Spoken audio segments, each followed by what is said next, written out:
Обвинителството истражува. Полицијата чека некој да пријави бесправно градење. Градоначалничката Арсовска и градоначалникот Ганију продолжија со меѓусебни обвинувања. МВР вели дека службена белешка за двата посочени објекти од градоначалничката Данела Арсовска е направена и доставена до обвинителството, но и дека чека на скопската градоначалничка да поднесе кривична пријава и да достави документација за дивоградбите кои ги посочи. Од страна на градоначалничката Данела Арсовска до СВР не е стигната официјална пријава по однос на случај со наводно бесправно градење. Од страна на СВР Скопје доставен е допис до град Скопје заради обезбедување на целокупната документација која се однесува на предметните настани. Од обвинителството пак соопштија дека веќе се постапува по документацијата доставена од скопската полиција, без да прецизираат какви наредби се издадени. И тие ја повикаа градоначалничката Арсовска да им достави документација. Антикорупцијската комисија во февруари 2023 година достави до обвинителството комплетна документација за дивоградба во населбата Дуќанџик со барање за кривична одговорност на градоначалникот Ганију, но не е познато што направи обвинителството по овој предмет.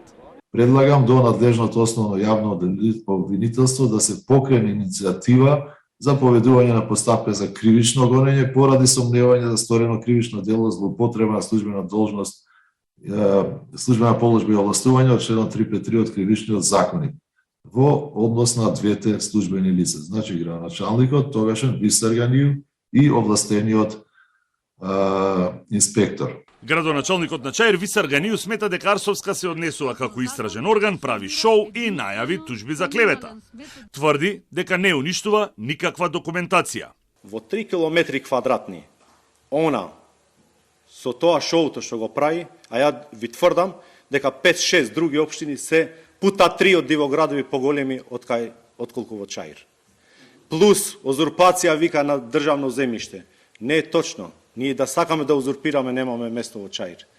Градоначалничката Арсовска пак преку социјалната мрежа Facebook побара од обвинителството да влезе во општина Чаир бидејќи имала информации дека таму се уништува документација поврзана со дивоградбите. Јавното обвинителство и правосудната полиција за сторено кривично дело дознаваат со непосредно забележување, подопрен глас или кривична пријава. Досега пријави за дивоградби јавното обвинителство има добиено писмено, подопрен глас, а редовно е пријавувано и во полиција.